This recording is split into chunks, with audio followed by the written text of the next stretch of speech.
Bienvenidos y bienvenidas en los seminarios AFIN. Yo soy Alexandra Desi, doctoranda de la Universidad Autónoma de Barcelona y miembro de AFIN. Hoy seré la moderadora de este seminario, por lo tanto os estaré acompañando durante este encuentro. Hoy tenemos el placer de recibir a Carolina Remorini, quien compartirá con nosotros y nosotras su investigación. Este seminario se titula Inicios de la vida, aprendizajes desde la antropología para acompañar a familias y profesionales sanitarios. Carolina es licenciada en Antropología y doctora en Ciencias Naturales por la Universidad Nacional de La Plata, Argentina. Es especialista en etnografía y metodología cualitativa. Hasta marzo de 2025 fue profesora titular en la Universidad Nacional de La Plata e investigadora independiente del CONICET, Argentina. Desde 2023 tenemos la suerte de tenerla con nosotras. Es investigadora del Grupo de Investigación y Laboratorio de Prestación de Servicios AFIN de la Universidad Autónoma de Barcelona y en la misma universidad es docente del Departamento de Antropología Social y Cultural. En este marco coordina diversos proyectos de salud perinatal, entre ellos el proyecto Pérdidas Gestacionales Precoces hasta 2024, financiado por la Fundación de la Caixa, y desde 2025 por el Instituto de las Mujeres. También coordina algunas líneas de trabajo dentro de la red Records Summit desde 2023 y actualmente coordina el proyecto Viure a l'embaràs davant l'emergència climàtica, financiado por el Ayuntamiento de Barcelona. Sus temas de investigación y transferencia de conocimiento son la infancia y la crianza, o más bien dicho, las infancias y las crianzas, el desarrollo infantil y la salud perinatal desde la perspectiva antropológica. Su trabajo ha sido publicado y difundido en más de 45 revistas indexadas y en más de 80 eventos científicos nacionales e internacionales.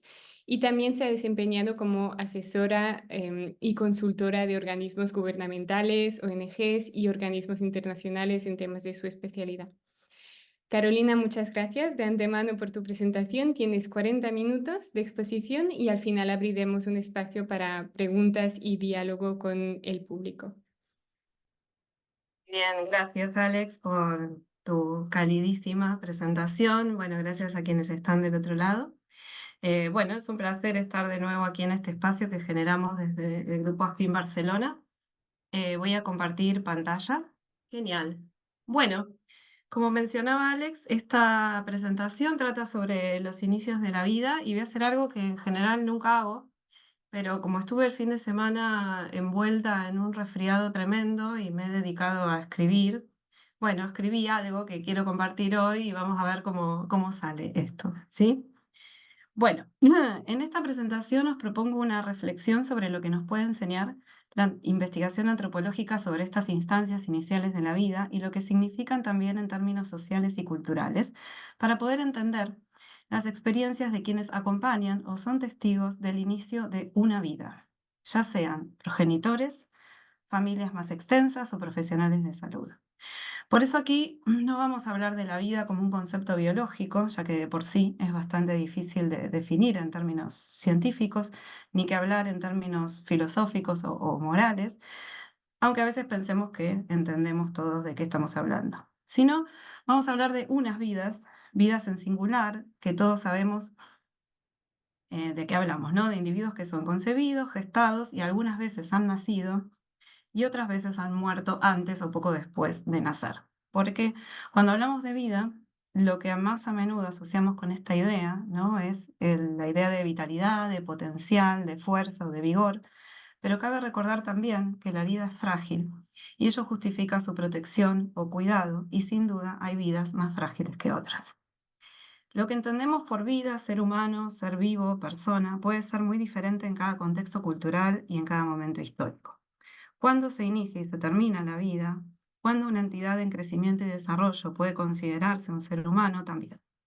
Los desarrollos tecnocientíficos a escala global han reconfigurado parte de nuestro entendimiento más allá de las tradiciones culturales locales y en base a ello se han elaborado parámetros, modelos y normativas que tipifican y regulan nuestro entendimiento y nuestra acción y claramente sus consecuencias. Poco se conocía antes de la ampliación del acceso a esta tecnología de control y diagnóstico prenatal sobre en qué consistía el proceso de gestación y el desarrollo de los embriones y fetos. En el caso de las sociedades urbanas actuales, con un amplio acceso a la biomedicina, este conocimiento adquiere un alcance y magnitud particular.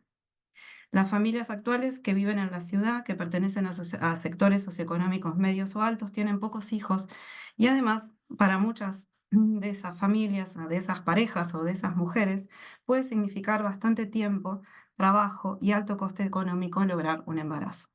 Todo esto incide en cómo pensamos las vidas en sus inicios y desarrollo y cómo construimos relaciones con estas vidas, ¿sí? Y nos invita a pensar hasta qué punto esta forma de pensar es compartida más allá de estos sectores. No siempre cuento esto, pero la primera cosa que yo hice en el ámbito de la antropología fue colaborar todavía como estudiante en una pericia antropológica pedida por un juzgado penal por un caso de infanticidio, cuya imputada era una mujer boliviana que residía y trabajaba en el llamado cordón frutihortícola de la ciudad de La Plata, Argentina, hasta donde vivía hasta hace un poco tiempo. Una niña había sido muerta mediante asfixia mecánica inmediatamente después de su nacimiento y su madre biológica denunciada como presunta culpable por homicidio calificado por el vínculo. Quedaba establecer, a manos de los especialistas de salud mental forense, si Daisy, así la llamaremos, sabía lo que hacía o era producto de un supuesto retraso mental o una patología. El trabajo antropológico, sin embargo, puso de relieve otras cosas de la vida de Daisy y su entorno, cosas por las que ningún perito se interesó en profundizar. La relación con su hermana, la paternidad de la niña, la relación con sus otros hijos, amorosa y dedicada, sus responsabilidades domésticas, las relaciones de poder intrafamiliares. La pericia antropológica aportó elementos para comprender el contexto en el que se tomaban estas decisiones sobre la vida y la muerte, que no fueron individuales, sino colectivas, aunque silenciadas. Sin embargo, esta pericia no fue considerada del mismo modo que otras en el caso y primaron para que Daisy fuera sobreseída y quedara en libertad declarada inimputable. Pero bueno, esa es otra parte de la historia. Este primer acercamiento a la vida y a la muerte infantil fue una experiencia desafiante y conmovedora para mí, que en ese momento tenía cero experiencia profesional y apenas 21 años. Pero también fue el inicio, y de esto me di cuenta tiempo después, de mi fascinación por comprender la complejidad que rodea los inicios de la vida, según qué personas y según qué contextos. A poco tiempo de esto comencé a hacer trabajo de campo con los Mbía Guaraní, una población indígena del nordeste de Argentina, cuyo principal producto, perdón, fue mi tesis de doctorado, defendida en el año 2008, y unos cuantos artículos después de casi 10 años ininterrumpidos de trabajo en estas comunidades. Aquí el vacío etnográfico que encontré cuando empecé mi investigación era entender qué sucedía con los niños y niñas desde que nacían hasta que eran públicamente reconocidos como personas, como Mbía, como parte de la comunidad. Toda la literatura hablaba del nacimiento y luego pasaba directamente al Ñemongaray, que es una ceremonia imprecisamente traducida al castellano como bautismo por los jesuitas, pero que solo se parece a él en la cuestión de la imposición del nombre. Esta ceremonia tiene lugar cuando el niño comienza a erguirse, ¿sí? Y tiene por objeto descubrir el nombre de su espíritu. Solo puede ser descubierto este nombre cuando el niño muestra signos de que es capaz de erguirse, no solamente en el sentido físico, sino también en el sentido moral, caminar y entender. Esto implica que entre el nacimiento biológico y el nacimiento social, para usar una distinción de Lynn Morgan, pueden transcurrir al menos un año e incluso más. Pero ¿qué pasa mientras tanto? ¿Alguien puede no alcanzar este estatus o condición de persona? Son todas preguntas que guiaron mi investigación al inicio y que luego derivaron en otras, ¿no? Por ejemplo, ¿qué explica la enfermedad y la muerte de los niños en este momento? La respuesta en general era que se ha enfermado porque su espíritu no se hallaba en la tierra y ha querido volver con Yamanduro Ete, que es el padre, la deidad padre de las almas. Entonces, bueno, empecé a indagar qué podía pasar para que ese espíritu no se halle. Es decir, que puede comprometer el nacimiento social del niño. No voy a abundar en esto porque ya he escrito bastante y he hablado bastante de esto, así que quien esté interesado puede leer y consultar todo lo que hay escrito por ahí, porque mi objetivo hoy es otro y al respecto solo voy a añadir una cosa, y es que el niño en gestación, desde la concepción llamada Mita Irupí, que significa literalmente niño que está en el vientre, tiene, diríamos nosotros, una capacidad de agencia, ¿sí? Que es interpretada moralmente desde el sistema de creencias MIA como una forma de vigilancia de los comportamientos y decisiones de sus padres, pero también de toda la comunidad. Primero elige a sus padres, luego el espíritu del niño debe tomar asiento en el vientre materno, es decir, debe ser concebido y gestado. Si no toma asiento, quiere decir que puede, ¿no?, morir. Durante los meses de gestación no se habla del niño, no se lo nombra.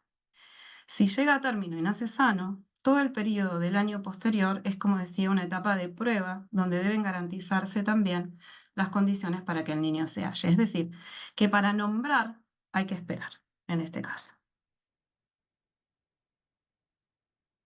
Luego de mi experiencia en la selva con los Mbea guaraní, me fui a los valles calchaquíes en el noroeste de Argentina. Allí las formas de entender el nacimiento biológico y social son diferentes, así como las ideas de por qué los inicios de la vida pueden llegar a determinar de manera muy clara la trayectoria posterior de una persona. Allí conocí entre otras mujeres a Nelly, cuyo relato del nacimiento de su único hijo, algo notable en un contexto caracterizado por familias numerosas, me ha impactado desde el inicio. Fuimos construyendo este relato en más de 5 largas entrevistas en diferentes meses y años, donde cada vez se iban agregando más detalles, se recordaban algunos, se olvidaban otros, se iba articulando en una trama cada vez más compleja, bueno, ventajas, ¿no?, de una etnografía sostenida con una comunidad y de largo término que no siempre es posible de realizar. Mateo había nacido de una manera traumática como corolario de un embarazo con varias complicaciones, abandonos, mudanzas, conflictos y demás. La trayectoria posterior de Mateo estuvo siempre bajo vigilancia porque no era el niño que se esperaba que fuera. Sus primeros meses de vida habían estado marcados por numerosos problemas de salud, intervenciones, hospitalizaciones. Su desarrollo no era el típico que mostraban los demás niños y en la escuela ya le dieron el remate con una serie de categorías diagnósticas sui generis, por cierto, nunca confirmadas del todo, pero en el ámbito escolar, bueno, bastaba para encuadrar al niño problemático. Pero otro saber experto, el de los llamados médicos campesinos o curanderos tradicionales, entró en juego y el diagnóstico fue contundente. Mateo venía asustado desde el vientre, ahicado en lengua quechua, que podría traducirse como que su espíritu se ha escapado y hay que volver a traerlo para que se una a su cuerpo.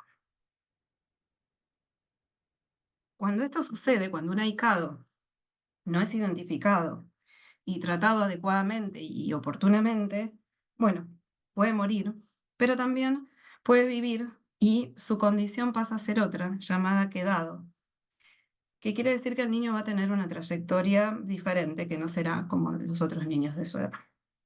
Esto también, muy breve y simplificado, porque, bueno, he escrito bastante de esto con una colega que se llama María Laura Palermo, de hecho su tesis doctoral trata de eso, y ha tomado el caso de Nelly y de Mateo como uno de sus casos en su investigación.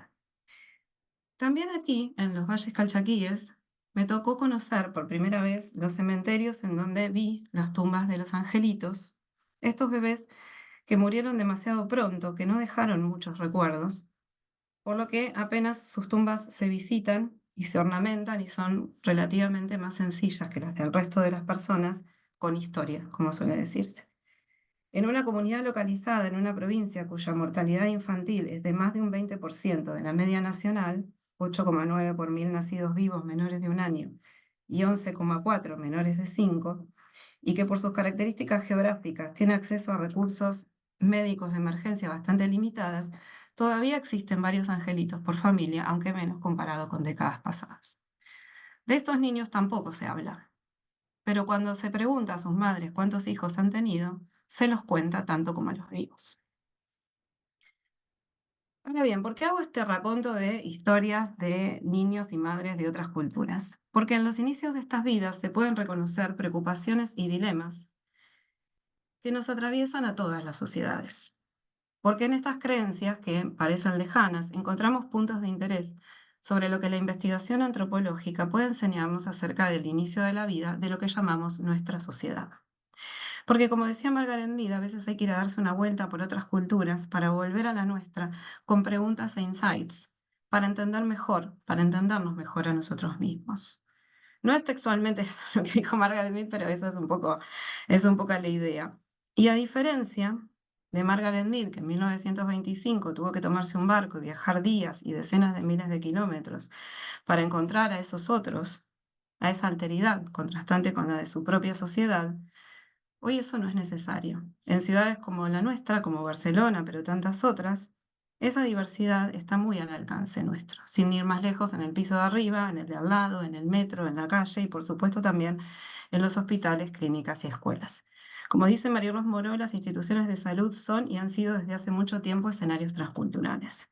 Todos quienes entramos en relación a partir de una crisis vital, como el nacimiento, por ejemplo, podemos venir de diferentes lados y sostener diferentes ideas. Por eso, tal vez no haya una Nelly o una Daisy o unos padres guaraní, pero habrá otros con ideas muy similares, porque en estas cuestiones, estas personas de estas latitudes no son únicas. Y de esto se trata la antropología, en definitiva, que es describir, comprender y explicar la diversidad, pero también las semejanzas. Por eso hoy propongo una reflexión sobre las actitudes, los valores, las prácticas en torno a estos bebés, a los angelitos o como se los llame, a estas vidas que pueden ser buscadas, inesperadas, impredecibles o demasiado cortas. Hace 2 años y medio que estoy en AFIN Barcelona investigando diversos proyectos que tienen como foco los inicios de la vida, ya sea que se centren en la gestación o en los recién nacidos. Y han pasado por este ciclo algunas personas que están también aquí, con varias presentaciones donde se han mostrado resultados, ¿sí?, de estos proyectos, ya sea que se refieran a las complicaciones obstétricas, a las pérdidas de embarazo o a la investigación sobre nacimientos prematuros. Lo primero que nuestra investigación, perdón, lo primero que muestra la investigación transcultural de base etnográfica es que todas las comunidades, incluyendo las científicas, proponen conceptos y modelos para explicar el inicio y el despliegue de la vida, y que entonces solemos encontrarnos con algunas dificultades para ponernos de acuerdo sobre estos temas cuando no compartimos esos modelos y esas ideas. Una cuestión elemental y que emerge de estos estudios en términos generales y de nuestro estudio sobre pérdidas de embarazo del primer trimestre en particular es la cuestión de cómo nombrar esta vida en desarrollo. ¿De qué depende? Si pensamos en los ejemplos que acabo de poner, podríamos preguntarnos, antes de nacer, ¿se es un bebé, se es un niño, se es una persona, un embrión, un feto, un conjunto de células en crecimiento? ¿Qué lenguaje usar? ¿Cuándo? ¿Con quiénes? ¿Qué se sabe o cómo sé yo acerca de esta vida en desarrollo? ¿Cambia el sentido dado a medida que pasa el tiempo? Entre 2023 y 2024 desarrollamos un estudio sobre las pérdidas gestacionales en el primer trimestre, como os decía, y que hemos llevado a cabo con el financiamiento de la Fundación La Caixa y también en el marco de la red Records Samid, y bueno, y pretendemos continuar con otros financiamientos que esperamos también lograr. Este proyecto se inició con una fase etnográfica y ha dado lugar a, bueno, a numerosas presentaciones, ¿sí? Hemos hecho un trabajo bastante intenso de ir más allá del ámbito académico científico y hemos realizado seminarios, jornadas, una serie de podcasts en donde tratamos estas cuestiones, bueno, presentaciones a congresos, una serie de audiovisuales que tenemos lista la primera de ellas, que consiste en 7 cortos que, bueno, de alguna manera recuperan las historias de estas personas, publicaciones de diseminación. Y ahora mismo también hemos redactado un documento de recomendaciones para tomadores de decisiones de política y personal de salud con María José Rodríguez Jauma, que está aquí presente, y que esperamos, bueno, que vea la luz rápidamente o próximamente. Bueno, si visitáis, ¿no?, nuestro canal de YouTube y también nuestra página web, vas a ver todas las cosas que hemos estado haciendo, y también os dejo algunas notas de prensa que recuperaron bueno, o decidieron dar difusión a nuestro proyecto aquí en el ámbito de Cataluña, básicamente. De todo lo que hemos aprendido hasta ahora con este estudio, me centraré en la cuestión de nombrar y clasificar para esta presentación, porque, bueno, es un emergente interesante y viene a cuento de todo esto que veníamos diciendo antes. Como dijo una vez Carl von Linneo, si ignoras el nombre de las cosas, desaparece también lo que sabes de ellas. dando así la idea de que nombrar conlleva un conjunto de saberes y valores en torno a lo que es nombrado. Y como dijo Mary Douglas, 2 siglos y algo más tarde, en cómo piensan las instituciones, las categorías son posiciones. Siempre implican un juicio de valor, no son neutras ni objetivas, aunque muchas de las que usamos habitualmente hayan pasado por un proceso de naturalización y o reificación. Entonces, que le llamemos blastocisto, embrión, bebé, feto, hijo, persona, dependerá de quién nombra y desde qué perspectiva lo haga.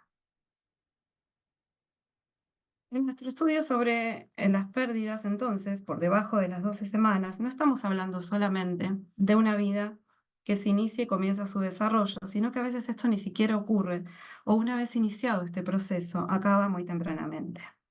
Muchas veces la causa es desconocida y es un evento que cae dentro de la estadística, como suele decirse. Estadística, por cierto, bastante imprecisa, ya que en España no hay datos oficiales sobre estos eventos y es un objetivo de nuestro estudio contribuir a revertir esta situación. Otras veces se pueden estudiar las causas post facto, ¿sí? Es decir, una vez que el evento ha sucedido, pero está claro que en principio no hay mucho para prevenir y como decía una profesional, en estos casos los médicos, era una médica, bueno, no podemos curar, no podemos prevenir, no podemos hacer muchas cosas de las que se supone que debemos hacer. El tiempo que transcurre en este caso entre el inicio y el fin de la vida es muy breve. Cuando pensamos en general en estas dos instancias, en términos del curso vital, ¿no? Se nos aparecen como, bueno, separadas por un conjunto de transiciones y en general no es esperable que estos dos eventos ocurran. Pero cuando transcurren pocas horas, pocos días, pocas semanas o meses, esto puede ser un evento disruptivo y traumático, pero también puede ser esperable o normal, por lo que siempre conviene recordar que los sentidos y vivencias difieren según las personas, pero también según el contexto social y cultural. En las genealogías que hice de las familias de los valles calchaquíes, es esperable encontrar varios angelitos por familia, sobre todo si nos vamos un par de generaciones atrás en el tiempo. En este estudio sobre los abortos espontáneos, una de las entrevistadas me dijo, al referir a lo que había perdido, es que nos faltan palabras para nombrar estas experiencias y a estos seres. Y lo decía luego de repasar todas las palabras que había escuchado y las que le habían sido negadas, al nombrar lo que en principio era para ella, algo que no sabía muy bien cómo decirle. Luego fue un embrión, porque bueno, sí, aceptas que te hablan de embrión. Y poco más tarde, mi hijo, un proyecto que ya no será. Otra entrevistada reconoció también que las formas de nombrar no son definitivas, que cambian con el tiempo, que se transforman a medida que las personas vamos reflexionando y aprendiendo acerca de lo que hemos vivido, y se comparten sentidos con otras personas que han pasado por lo mismo. En estos encuentros surgen nuevos nombres, nuevos marcos de referencia, por lo que hemos de entender que la atribución de identidades es un proceso y depende estrechamente del contexto. Os iré mostrando algunos de estos testimonios para que vayan viendo un poco y luego comentaremos sobre su contenido. Hemos entrevistado a 32 mujeres, 9 personas de su entorno, 19 profesionales sanitarios de distintas disciplinas. Con cada una de estas 32 mujeres ha pasado por uno o más abortos espontáneos, llegando algunas a más de 3 eventos. En la mayoría de estos casos, a su vez, el evento ocurrió entre la semana 6 y la semana 9. Otras habían perdido los embarazos también en semanas posteriores. Es decir, que por cada una de estas 32 mujeres tenemos casi el triple de eventos ocurridos en los últimos años en diferentes hospitales y comunidades de España. Hay diferencias, particularidades, por supuesto, pero hay muchísimas similitudes. Diría que las similitudes en las historias son mayores y nos hablan de un contraste entre sus expectativas y la atención sanitaria y el apoyo social recibido por parte de sus familias y sus pares. En muchas situaciones se plantea que ha resultado difícil afrontar la noticia y tomar decisiones, especialmente cuando se hace poco espacio a la comprensión de sus necesidades y perspectivas directas. Y esto sucede entre pacientes, parejas, amigos, familiares y personal de salud. Como parte de nuestro análisis y utilizando el software de DUS para la codificación y análisis de datos cualitativos, codificamos 195 entrevistas, 195 referencias textuales en donde aparecen expresiones, ¿sí? para referir a estos que llamamos seres antenatales, a falta de una categoría mejor, provisoria en nuestro estudio. Entonces, en estas 195 referencias en las que las personas hablan de esto, ¿sí? Aparecen, y esto incluye a quienes han atravesado la pérdida, como los profesionales de la salud, como más frecuentes las palabras bebé, embrión, feto, hijo, ilusión, proyecto, milagro y vida. Pero bueno, también hay quienes los resultados cualitativos no les resultan suficientes y prefieren los números, ¿sí? Y entonces después de esta slide, en donde les muestro también algunas de las cuestiones en las que hacen hincapié nuestras entrevistadas. Bueno, para quienes no les alcanzan las 32 entrevistas, tenemos números, ¿sí? Porque como parte de este mismo proyecto, hemos diseñado e implementado en diciembre de 2024 un cuestionario estructurado sobre la base de evidencia disponible, ya sea empírica y bibliográfica, adaptando también lo que aparecía en otros instrumentos. A esto estuvo a cargo del equipo de la Universidad de Alicante, liderado por María José Rodríguez Jauma. Se trata de una encuesta de opinión pública dirigida a población general, a la que respondieron 1.857 personas de una muestra representativa de la población española según edad y sexo. De estas, 975 tuvieron algún conocimiento directo de la experiencia de abortos espontáneos por debajo de la semana 22, y aquí la aclaración es que el tiempo se amplió para poder, bueno, comparar los resultados con otros instrumentos y otras investigaciones cuantitativas disponibles. Pero fíjense, y pongo ahí que los datos son en proceso, ¿sí? Y que todavía, bueno, falta procesar y falta cruzar un montón de variables de las variables independientes que hemos tomado en este estudio, pero resulta en un primer análisis interesante, porque de las opciones que se brindaron, en más oscuro está la población total y en el más clarito está una submuestra, que es esta que refiere a la experiencia personal, en donde tenemos 147 mujeres y 99 hombres. Digamos, hay muchas similitudes, ¿sí? en las respuestas, y solo se encuentran diferencias significativas con relación al sexo de quien responde, ¿no? Entonces, más del 60% de las respuestas se agrupan en las primeras opciones, ¿no? Una persona única en la familia, un bebé como cualquier otro bebé, un humano. Y luego hay un poco más del 30% que engloba las respuestas de una persona en potencia, o bien un conjunto de células que no pueden ser consideradas una persona. En esta submuestra, ¿sí? Encontramos que, bueno, que hay una diferencia, como decía, según el sexo, y luego, bueno, como está María José aquí, si alguien quiere puede consultarla a ella específicamente, pero bueno, en general las respuestas de las mujeres se agrupan más en torno a esta idea de ser humano, ¿no? O de las respuestas que implican la palabra ser humano o bebé, y las respuestas de los hombres tienden a agruparse más en torno a la opción de un conjunto de células. Pero en realidad lo que quiero destacar con esto es que a nivel de la población, la mayoría de las personas asocian esta vida en gestación con el concepto de persona o bebé, de una manera u otra. Y también esto lo indica no solamente los datos cualitativos, sino que también luego, si miramos el significado emocional que le dan las personas a la pérdida, ¿no? de estos embarazos, notamos que existe una alta humanización de lo que llamamos, o lo que hemos llamado seres antenatales, con independencia de haber pasado, ¿no? por la experiencia, y con independencia también de la edad gestacional. Nacer entonces es una crisis vital y universal, y sin embargo vemos que no significa lo mismo para todas las personas, ¿sí? Y no significa lo mismo a medida que transcurre el tiempo. Entonces, ¿cuándo se considera que ha nacido un niño? ¿Sí? Pues bueno, también depende del contexto y de los sentidos que entran en pugna.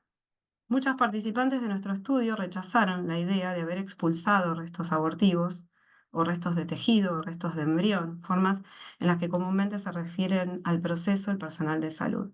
En su lugar, muchas dicen que han parido, que ha nacido un niño, aunque muerto. Reclaman el reconocimiento de la experiencia corporal de haber pasado por un parto y el reconocimiento legal de este proceso, así como la posibilidad de conservar los restos humanos. Otras no consideran importante ni conservar ni registrar esto a nivel material. Porque algo fundamental que no hemos dicho, pero que se desprende claramente, es que la existencia de un hijo confiere nuevas identidades a las personas que se convierten en padres, madres, abuelos, hermanos. Entonces, el reconocimiento social de la existencia de una persona refiere y supone al mismo tiempo a unos roles.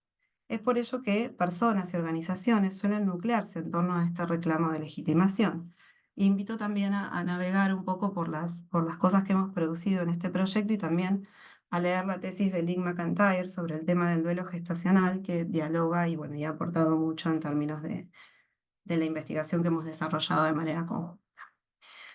Luego de este rápido repaso de lo que dicen las personas entrevistadas, lo que surge claramente es que no es posible ni deseable homogeneizar las experiencias bajo categorías que no necesariamente incluyan las vivencias de todas las personas. Y la otra cuestión, que también queda clara, es la necesidad de escuchar. Algo que, bueno, a los antropólogos se nos da bastante bien porque básicamente es nuestro trabajo, pero en la atención de la salud, escuchar no solo es parte indispensable del trato respetuoso, sino que también, bueno, ahorra tiempo, ahorra gastos innecesarios y también ahorra muchos malestares. ¿Cómo se vincula todo esto con lo que dije al inicio? Bueno, ahí vamos. La humanización de los seres por venir y de los recién llegados, como hemos dicho, es un tema universal a todas las sociedades humanas. Todo bebé, nacido o por nacer, dicen Marie-Rose Moreau y Bernard Goltz, es por definición un extranjero. ¿Cómo se deja de ser extranjero? Mediante mecanismos de afiliación cultural. Todos los seres humanos nos enfrentamos, incluso los que no tienen hijos, a este dilema. ¿Cómo nombrar, cómo tratar, cómo relacionarnos con esta entidad del desarrollo? Y el tiempo aquí juega un rol central.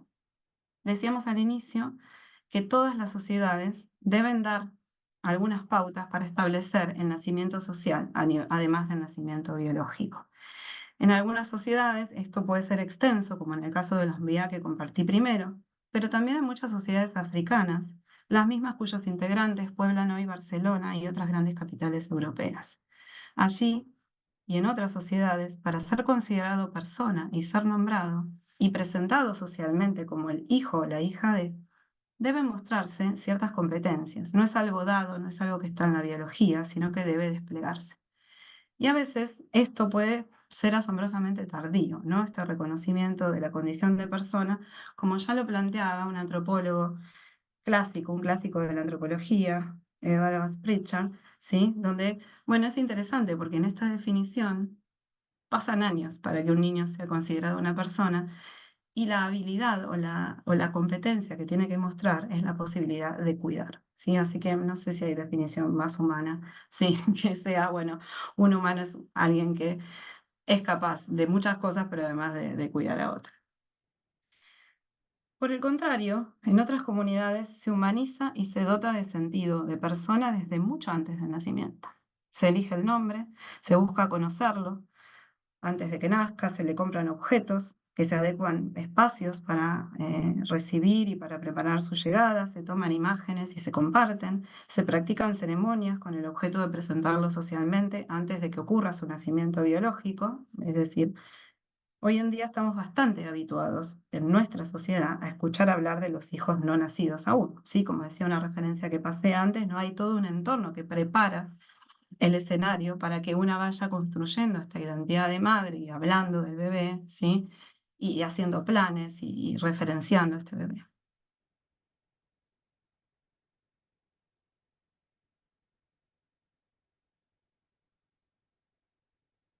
Pero en mis investigaciones previas, como les comentaba, yo nunca había escuchado hablar de los niños por nacer en casi ningún sentido, salvo cuando sus madres presentaban algún síntoma o algún comportamiento que era leído como llamativo o interpretado como una señal de complicación en el embarazo.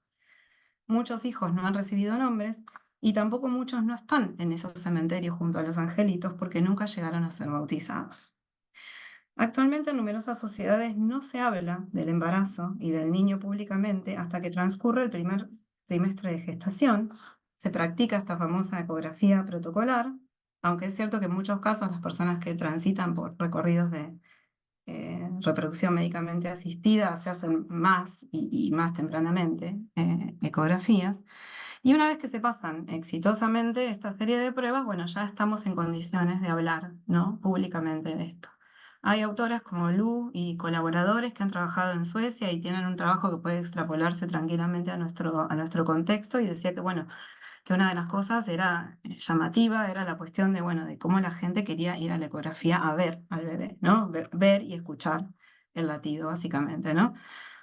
Entonces, bueno, vemos cómo desde estas nuevas intervenciones biomédicas, ¿no? Se acredita la existencia del bebé y se habilita a hablar, ¿sí? Se habilita su presentación social, lo que se materializa, bueno, casi inmediatamente en la circulación de imágenes. Bueno, luego esto habilita también otras cuestiones a nivel familiar, laboral y sanitario. Los profesionales de la salud tienen hoy en día el privilegio de fundamentar, de dar fundamento a la alegría y la ilusión, y al mismo tiempo también están en la difícil posición de anunciar lo que nadie quiere escuchar. Y en ese momento, esos minutos adquieren una trascendencia que no siempre es adecuadamente valorada en su alcance. Entonces, ¿cuándo se empieza a hablar del bebé por nacer? Pues entonces dependerá de un conjunto de factores. ¿Qué significa que unas madres o unos padres no hablen de su hijo por nacer? ¿Qué pasa con quienes no quieren ver a su hijo muerto? ¿Es normal? ¿Tienen alguna patología, algún problema quienes no lo hacen? Pues no necesariamente, o al menos no debemos asumir a priori que esto es así. Entonces también os invito a leer y escuchar a Lynn Morgan y a Marie-Rose Moreau, sí, en nuestro podcast sobre los inicios de la vida y el primer trimestre. Ahora, una cosa fascinante que encuentro en la antropología es que, bueno, mientras hay una humanización temprana de los embriones humanos, en los mismos contextos culturales puede darse una humanización tardía, por ejemplo, de los bebés recién nacidos cuando estos bebés son prematuros o cuando son prematuros extremos. Toda la investigación de AFIN sobre prematuros extremos en las unidades de cuidados intensivos neonatales de Barcelona dan cuenta de esta situación y bueno, y están un poco en línea con la abundante literatura antropológica, ¿sí? Que es, bueno, la que nos lleva a tratar de decidir cuándo un bebé es viable, ¿sí? Y cuándo puede ser considerado el integrante de una familia. Toda la investigación de pérdidas, y con esto ya voy terminando, ronda, ¿no? Sobre dos conceptos, ¿sí? Y la de nacimientos prematuros también, el de viabilidad y el de liminalidad. Para quienes no están familiarizados con el concepto, liminal viene de limen, significa que está en el límite, en el borde, en un estado no definido, ambiguo. La ambigüedad es la característica central de los inicios de la vida y sin embargo intentamos de todas las maneras posibles eliminarla culturalmente, pero ahí está y tenemos que convivir con ella. Mucho se ha escrito y se ha dicho sobre la condición liminal de los bebés, así que yo no voy a andar por ese camino porque ya lo hice en mi seminario anterior. Pero solo me gustaría cerrar esta presentación con un conjunto de preguntas y de reflexiones y así entonces abrir el intercambio. ¿Cómo y quién determina la viabilidad de un embrión, de un niño, antes, después de haber nacido biológicamente? ¿Cuándo se traspasa ese umbral que permite reconocer socialmente, desde la ciencia y de la técnica obviamente, además de los otros saberes que entran en juego, que se trata de una persona? ¿Se acuerdan de Daisy? ¿Sí? Con quien empezamos esta presentación. ¿Cuáles habrán sido sus criterios? Y los de su hermana, y los del padre de su niña, para decidir que esa bebé no era viable. ¿Qué distingue esta decisión de la tomada bajo criterios científicos o legales? Más allá de la cuestión obvia de la tipificación de ciertas conductas como delitos del fuero penal, ¿cómo podemos pensar estas decisiones más allá de lo que tipifica la ley? ¿Qué sucede con los profesionales que deben mediar y traducir criterios a veces no muy claros para acompañar la toma de decisiones sobre la viabilidad de un embarazo o la vida de un niño ya nacido? ¿Qué pasa cuando la viabilidad definida en términos médicos no es compatible con otros criterios que podrían tener prioridad? Cuando, por ejemplo, estamos hablando de cuidar, acompañar y sostener una vida frágil.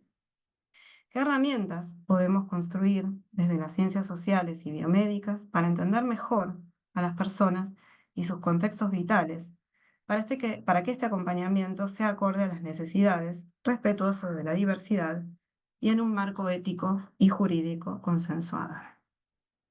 Y por último, ¿cómo podemos estar mejor preparados para reconocer las diferencias, la diversidad, pero también las semejanzas? Porque cuando solo vemos lo que nos diferencia, es muy difícil dialogar, comprendernos. Se ha insistido mucho en que la antropología trata básicamente de la diversidad humana, pero también trata, como ha señalado Tim Ingold, de entender qué nos une, qué tenemos en común, en qué podemos ponernos de acuerdo. Porque si no, corremos el riesgo de un relativismo extremo, o lo que Popper llamó el mito del marco común. Y entonces muchas conversaciones, muchos intentos de entender al otro, sean pacientes o nuestros propios colegas, quedan obturados. Sobre esto les dejo un texto que en donde intenté reflexionar sobre cómo podemos entendernos, y bueno, y ya con esto termino y dejo espacio para la presentación y para las preguntas, comentarios o sugerencias. Muchas gracias. Felicidades, muchísimas gracias Carolina por esta presentación tan interesante. Entonces, como lo acabas de decir, abrimos ahora el espacio para el diálogo. Podemos recibir las preguntas por el chat y también las personas pueden activar su micro y su cámara si lo desean para participar. Si nadie se atreve por ahora, he pensado yo en una pregunta. Em, Tengo la suerte de haber formado parte de este equipo de investigación en el marco de este proyecto sobre las pérdidas gestacionales precoces y habían pensado en preguntarte si nos podías pedirte si nos podías dar un poco de información sobre qué tensiones se generan entre las prácticas de nombrar y los marcos legales, pero sobre todo sanitarios que no reconocen esta pérdida como que pueda dar lugar a un duelo legítimo, ¿no? Entre grandes comillas. Decir que es una posición extremadamente delicada, ¿no? La de los profesionales de los y las profesionales de la salud. Yo me acuerdo en el marco de nuestro servicio de acompañamiento, tuvimos una experiencia que nos impactó mucho porque nosotras contactábamos sistemáticamente con las personas que habían tenido una pérdida gestacional y me acuerdo que habíamos construido un mensaje, ¿no? Para invitar a las personas a pedir una consulta si lo necesitaban y que un día una pareja se enfadó con el mensaje que habíamos mandado porque según ellas era demasiado dramático. Em, entonces, por cómo nombrábamos a la pérdida, ¿no? Entonces se contactaron con el equipo médico y a raíz de esto pues cambiamos el mensaje y bueno, pensamos que era muy difícil, ¿no? Encontrar las palabras entre las personas que lo querían de una forma o lo entendían de otra. Entonces, bueno, ya me callo y te dejo, te dejo la palabra, Caro. Gracias, Alex. Sí, ahí también creo que había una pregunta, no sé si Elena tenía la mano levantada y creo que Ale Jacobone también tenía una pregunta, pero bueno, te contesto esto.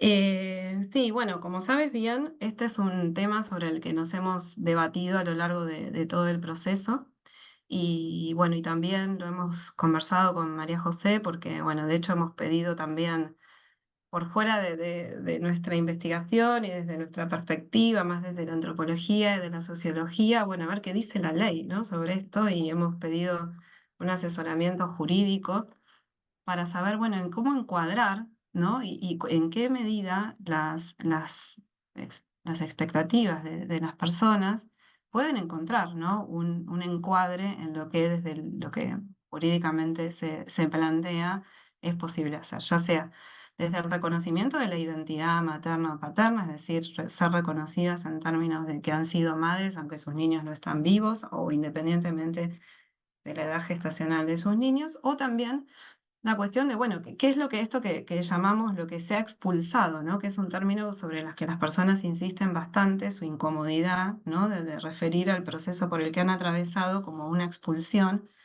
y bueno, y no todas, pero muchas, y sobre todo aquí, digamos, juega bastante la participación de las personas en redes de asociaciones u organizaciones que trabajan sobre el tema del duelo gestacional y el duelo perinatal, empiezan a plantear, bueno, como parto o como, bueno, como una, como reivindicar esta experiencia, como decía, ¿no? Corporal y social de haber pasado por un parto. Los profesionales de la salud, yo había puesto una slide, a ver si ahora la puedo volver a compartir, porque creo que tampoco es tan claro, ¿no? Que no es que una cosa que me interesa es que cuando hablamos de las ambigüedades, ¿no? Hablamos de las ambigüedades que tenemos todas las personas, porque los profesionales mismos de salud se encuentran un poco en esta situación de no saber muy bien, ¿no? ¿Cómo llamar a esto? ¿Qué lenguaje utilizar para que sea lo suficientemente sensible, pero que a la vez preciso, ¿no? Si miramos estas dos referencias, ¿no? Hay una profesional que dice, bueno, a mí hay palabras que no me gustan, ¿no? Entonces siempre digo bebé, ¿no? No digo aborto porque me parece más banal y digo pérdida porque entonces le doy, ¿no? Un sentido, ¿no? Le doy este impacto de la pérdida. Que tal vez, mirado desde otras perspectivas, la gente dice, bueno, sí, he pasado por esto y ya está, ¿no? Que puede ser esta pareja, ¿no? Que en el caso que comentas se ha mostrado como, bueno, era excesiva la dimensión que se le había dado a un evento que para muchas personas, sobre todo quienes pasan por recorridos de reproducción asistida, y esto lo hemos visto bastante, bueno, tal vez esto es esperable, ¿no? Esto puede pasar. Y está en el imaginario que pueda suceder y no es vivido ni siquiera a veces con tristeza, sino como, bueno, incluso una señal de que, bueno, han podido gestar, digamos, es una mala noticia, pero a la vez es una buena noticia en otro sentido. Entonces, por eso digo que el tema de las identidades y de cómo llamamos las experiencias, estos seres, si es que los consideramos seres, o estos eventos, ¿sí? Que puede ser, digamos, cuando hablamos de pérdida de un embarazo, hablamos de un evento, pero no estamos ahí implicando a los seres, ¿no? Es como siempre una discusión sobre dónde está, quién nombra y por qué nombra de esa manera, porque siempre hay que tener en cuenta el impacto que tiene a nivel personal y social esta situación. Entonces, creo que tenemos muchísimos ejemplos en nuestra investigación que apuntan ¿no? a mostrar estos matices, ¿sí? Y sobre todo una cosa que también hemos comentado mucho con María José es esta cosa de, bueno, y con Lynn, que lástima que no está aquí hoy, pero esta cosa de, bueno, se han legitimado, ¿no? Y se han institucionalizado modos de reconocimiento de la pérdida a nivel de las instituciones de salud que no necesariamente dan cuenta de todas estas diferencias, ¿no? Si hay unos que dicen que es bueno ver los restos del bebé para hacer el duelo, bueno, entonces a todos le mostramos, ¿no?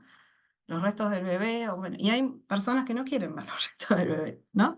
Entonces, el punto es que a veces no tenemos que tomar decisiones sin antes escuchar y sin antes preguntar u observar, ¿no? ¿Qué es lo que pasa con esas parejas o con esas personas? Claro que a veces cuando se manda un mensaje así general, digamos, es muy difícil, ¿no? Siempre va a haber alguien que va a manifestar. Pero bueno, yo creo que eso es interesante porque es un dato a tener en cuenta, porque bueno, hay gente que se especializa en la comunicación y entonces podría, ¿no? Dialogar con nosotras que investigamos esto y tratar de encontrar, bueno, cuáles pueden ser los mensajes, ¿no?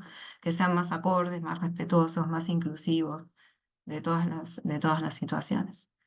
Bueno, no sé si te respondí la pregunta.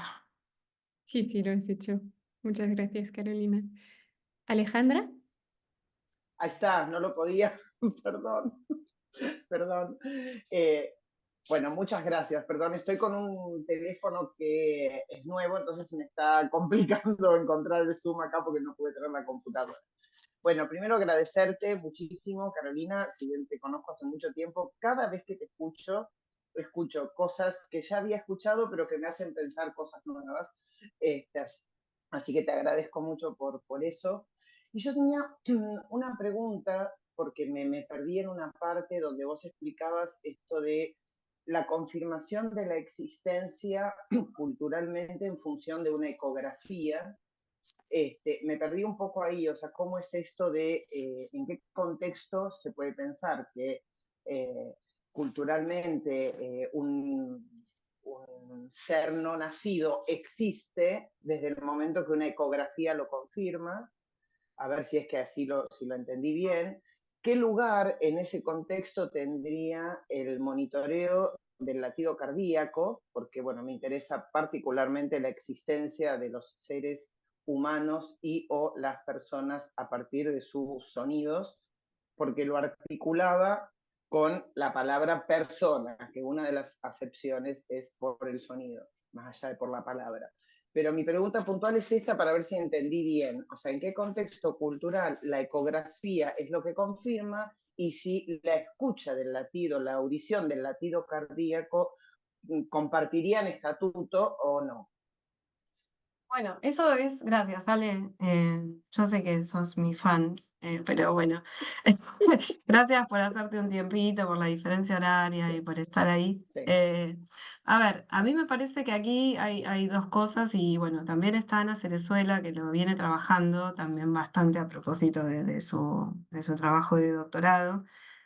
Y sin ánimo de copiarte una frase, esta cosa de vamos a ver al bebé, ¿no? O sea, el énfasis en la visualización, ¿no? El énfasis en la mirada, eh, que yo sé que vos tenés una cosa con esto, pero que en definitiva es lo que de alguna manera circula, ¿no? De hecho, eh, cuando las personas entran a la visita, el psicólogo dice, venga, vamos a ver al bebé, pero en realidad lo primero que aparece es escuchar, ¿no? Porque en realidad lo primero que pasa es que se escucha o no se escucha el latido, ¿no?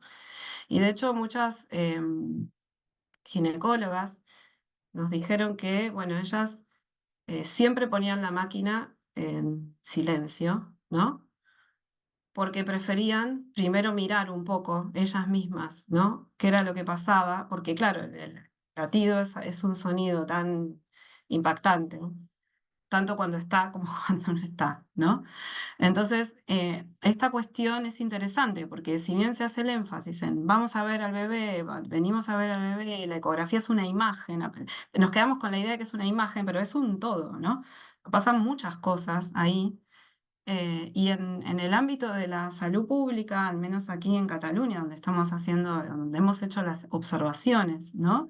Más allá de las entrevistas por este proyecto que abarcan otras comunidades autónomas, aquí la cosa es, la gente está esperando esa ecografía, ¿no? Como una confirmación mediada por el conocimiento técnico y científico de la biomedicina para, bueno, acreditar la existencia de un ser en gestación, por más que haya otros conocimientos, ¿no? Que es un poco lo que hablamos con Lynn Morgan en este podcast, ¿no? ¿Qué nos queda de los otros conocimientos que tenemos de la existencia de un ser humano, ¿no? Porque bueno, hay etapas muy iniciales en las que se pierden los embarazos, pero ya en un tercer trimestre, bueno, hay unos síntomas, ¿no? Hay unos indicios, ¿no? Ya a medida que avanza las semanas, se notan movimientos, o sea, hay como todo, la gente no sé, yo nací cuando no había ecografía, entonces, bueno, mi mamá claramente sabía que yo estaba embarazada por otros mecanismos, ¿no? de conocimiento que no eran los de la ecografía. Entonces, lo que a veces se critica desde estas visiones más críticas de la biomedicina es, ¿no? Este énfasis en que, bueno, ahora necesitamos esta intermediación, ¿no? Esta forma de traducción de lo que por otro lado las personas siempre han conocido, siempre han escuchado, siempre han sentido de maneras distintas. Lo que pasa es que, claro, lo que vemos o el conocimiento al que accedemos con esta tecnología, bueno, sobrepasa mucho lo que el conocimiento empírico nos puede ofrecer, ¿no? porque en definitiva ahí no solo estamos para ver una imagen y sacar una foto, sino que estamos para valorar unos riesgos, ¿no? Estamos para hacer unas mediciones.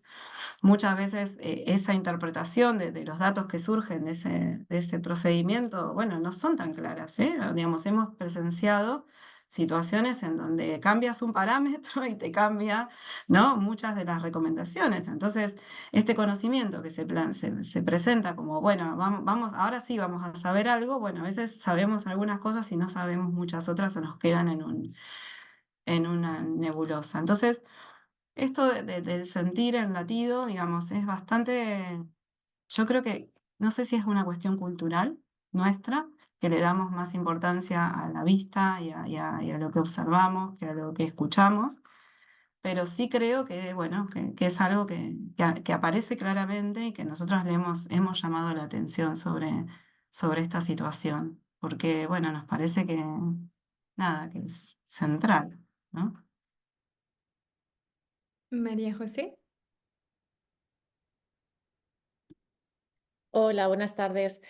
Bueno, me sumo como Alejandra al club de fans de Carolina. Es un placer escucharte, Carolina. Mira que hemos tenido ocasión en el marco de este proyecto bueno, de conversar mucho, ¿no? Pero escuchándote, creo que es muy inspirador bueno, lo que te he escuchado, ¿no?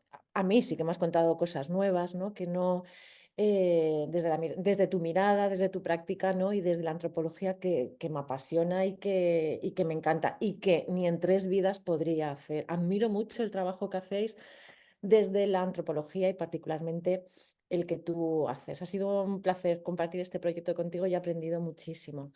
Yo tengo muchas preguntas y te las haré, ¿no?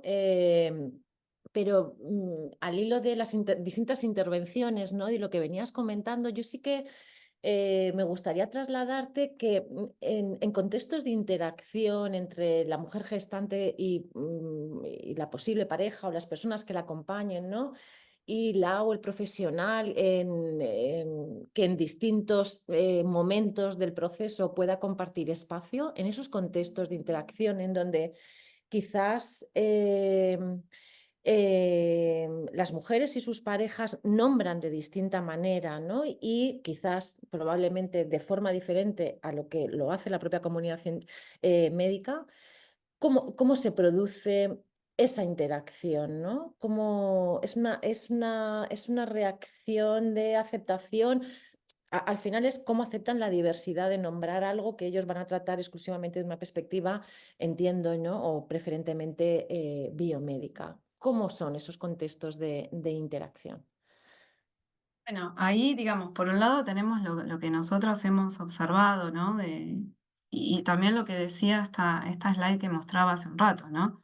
Como que ahí, desde el punto de vista de las personas, bueno, a veces no hay en el momento, a ver, pongámonos como en situación, ¿no? De recibo una noticia que, bueno, puede ser, como decía, gente que se lo espera o gente que totalmente inesperado esto, ¿no? Entonces, cómo recibo yo lo que me están diciendo dependerá mucho de cómo yo llego a esa consulta, ¿no? Hay gente que ya llega con sospechas, no es lo mismo si es en una guardia, no en una atención de urgencias, que si es, ¿no? En esta visita protocolar donde se supone que vamos a ir a escuchar y a ver y qué sé yo, y de pronto, ¿no? La noticia es que se ha detenido, no hay latido, ¿no? Las palabras que más escuchamos es lo siento, no deberíamos, no estamos viendo lo que deberíamos ver, lo siento, se ha parado, lo siento, no hay latido, ¿no?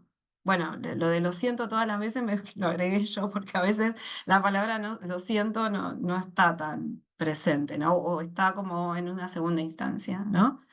Pero aquí no hay nada, es otra palabra que es bastante, bueno, fuerte, ¿no? Porque, claro, para una persona que estaba desarrollando su embarazo, de pronto decirle aquí no hay nada, dice, ¿cómo que no hay nada? ¿No? Acá había algo, ¿no? Y ese algo no siguió el curso que debería haber surgido, que debe haber seguido, pero no es que no había nada. Y por el lado de los profesionales siempre está esta cosa de que ellos no saben muy bien tampoco qué decir. Y sumado en un contexto en el que la gente a veces, bueno, de hecho en las entrevistas nos dicen, mira, a mí al principio me daba igual que le dijeran embrión, que le dijeran lo que sea, porque en realidad yo estaba tan en shock, tan triste, o sea, que me dijeran lo que quisieran. Ahora, cuando la relación va continuando, ¿no? Bueno, las interacciones también van cambiando y a veces lo que pasa es que no hay una lectura de que hay que adecuar esa situación a cómo la persona va haciendo el proceso, ¿no? Y a veces, bueno, el punto es el tiempo, ¿no? Que es como la palabra que engloba un montón de limitaciones que tenemos o que observamos en las atenciones de estos procesos. Bueno, es que venga, que ya no hay tiempo, que tengo la otra, y que entonces que salga, que lo piense, que entre, y luego seguimos hablando y no. Y las personas en general, las pacientes, sus parejas, que también vivencian esto, como tú bien decías, ¿no? De maneras diferentes. Entonces también tenemos parejas que han estado incluso más visiblemente tocados o afectados, parejas masculinas me refiero, ¿no? Por el lenguaje, porque tal vez han estado más atentos a esas cuestiones, ¿no? Que las propias mujeres que han pasado que estaban experimentando el aborto, ¿no? Entonces, yo creo que la clave aquí, y es lo más difícil de lograr, es que visualicemos estos escenarios de atención. No sé, tal vez el mayor aporte que podemos hacer desde la antropología es poner esto en foco, ¿no? En visualizar que aquí las interacciones son eso, interacciones, ¿no? Es decir, yo digo una cosa, hay otro que me está interpretando, hay otro que le está poniendo un sentido, hay otro que está callado, pero no quiere decir que no esté elaborando, y que de pronto lo veo unas semanas después y me dice otra cosa, y de pronto lo veo, ¿no? Esta idea de proceso me parece que es algo que, bueno, que cuesta mucho que lo entendamos. Entonces, claro, se dan estas, no me acuerdo qué palabra usabas tú, pero no sé si eran no sé si eran confrontaciones o discrepancias o qué dijiste, ¿no? En términos de cómo se nombra, ¿no?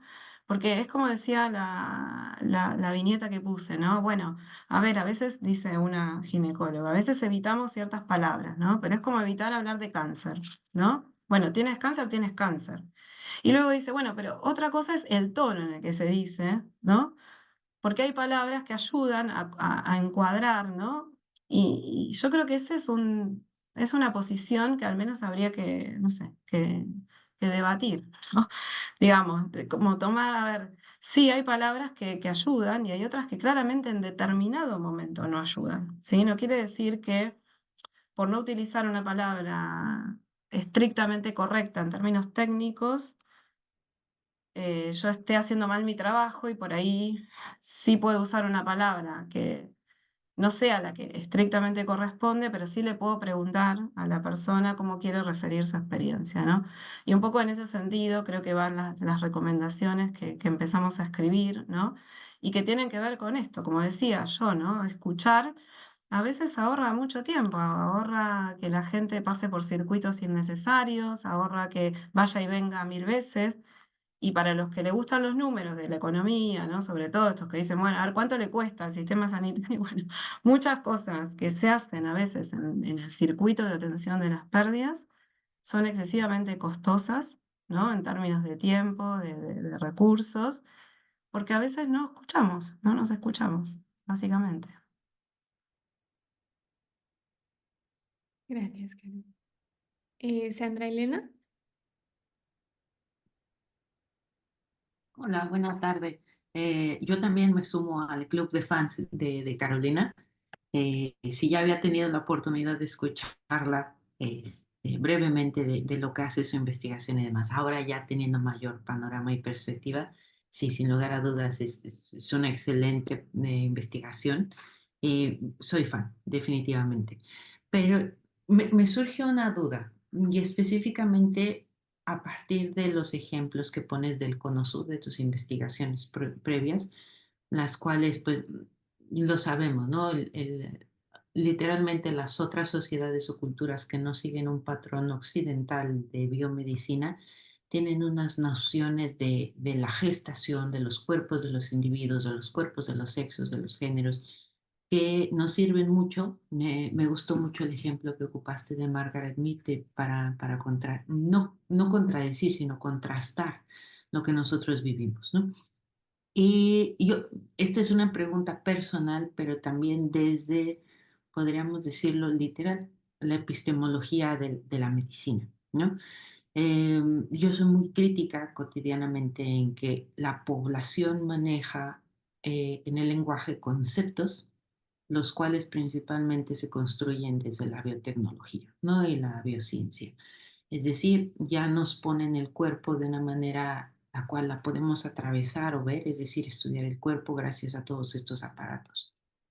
Y a mí me llama mucho la atención que hablamos de fetos, hablamos de embriones, hablamos de cigotos, eh, y son conceptos que en el ámbito científico han permeado a la sociedad.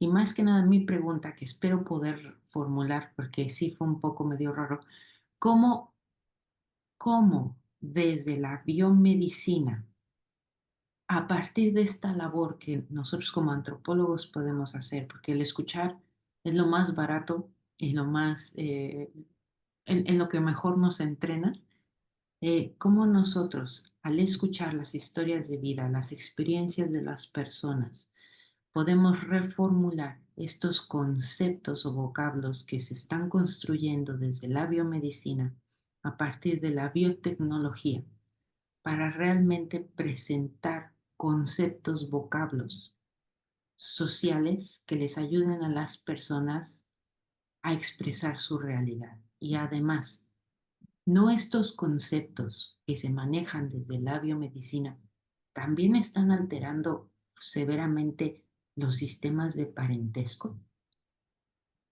Eso serían mis preguntas. Bueno, a ver, la verdad que la primera pregunta que planteas es sumamente interesante, ¿no? Porque incluso, bueno, es un poco rebelde lo tuyo, ¿no?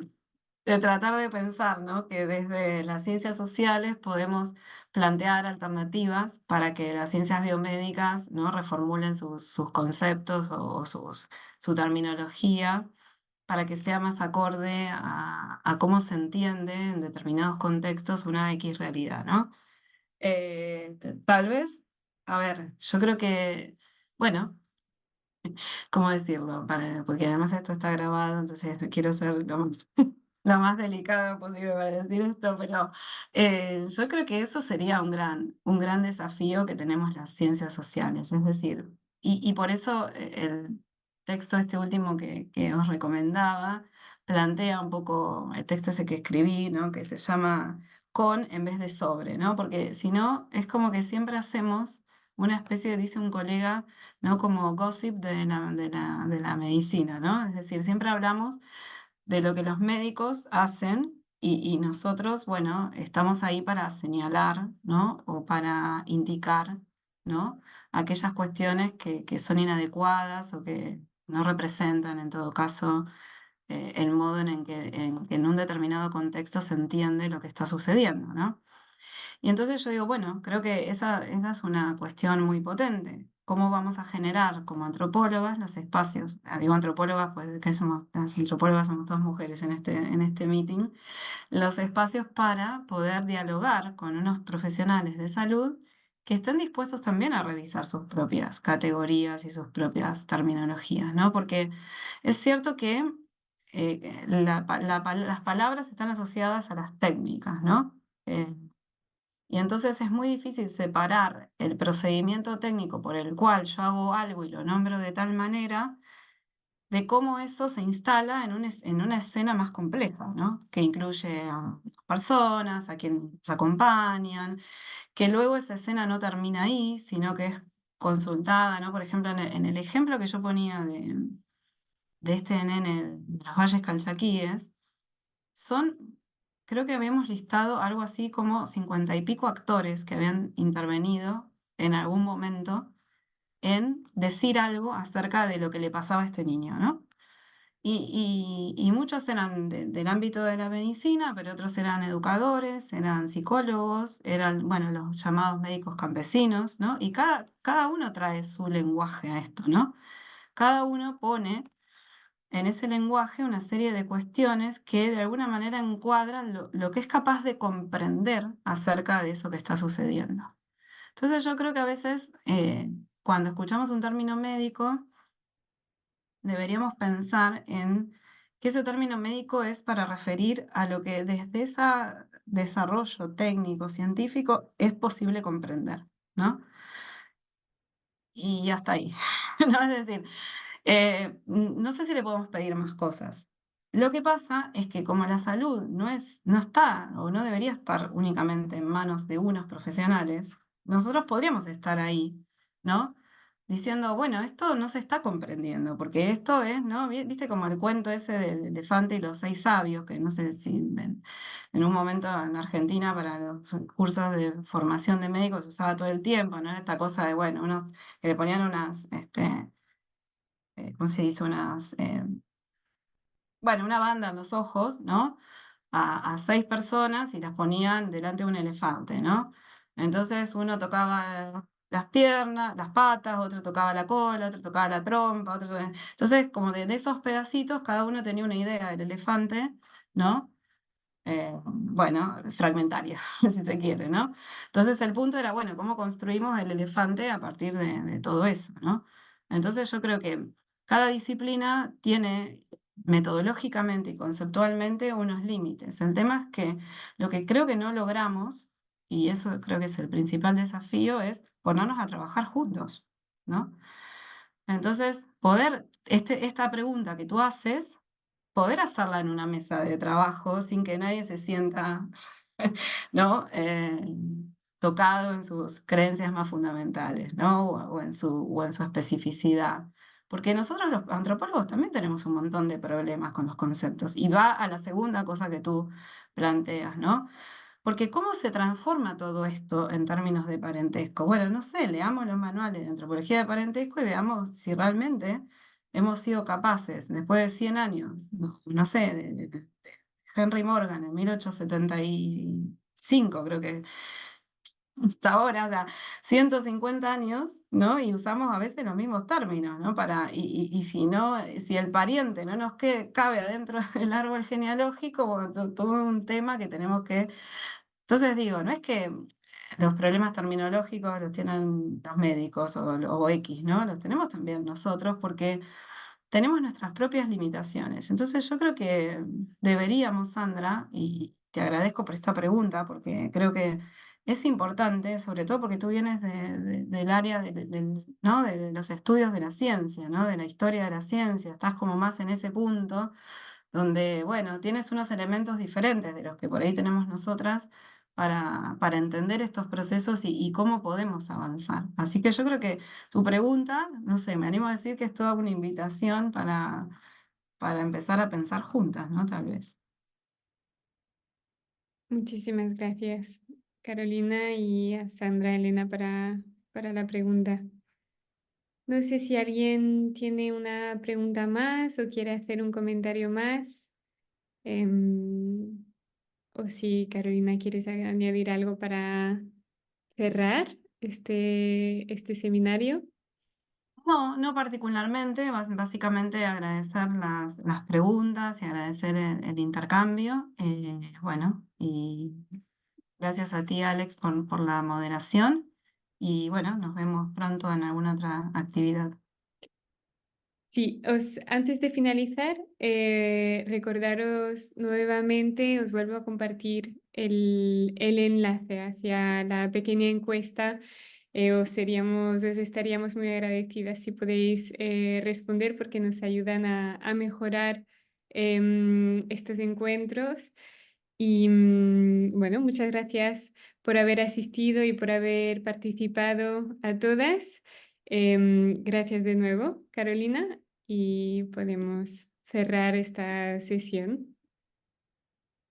Bueno, y yo quiero agradecer también, porque esto parece a veces obvio, pero yo creo que las antropólogas deberíamos agradecer a cada una de las personas con las que nos hemos cruzado en nuestra vida haciendo trabajo de campo, porque si no, no nos hubiéramos hecho estas preguntas y no hubiéramos tenido cosas para para enseñar, ¿no? Que creo que también es un objetivo de la antropología, ¿no? Enseñarnos y aprendernos mutuamente. Así que, bueno, además de agradecer a la organización, agradezco a todas y cada una de las personas que me enseñaron a ser antropóloga. Me junto a los agradecimientos. Muchas gracias a todas y hasta muy pronto. Adiós, adiós. Adiós. Chao, chao.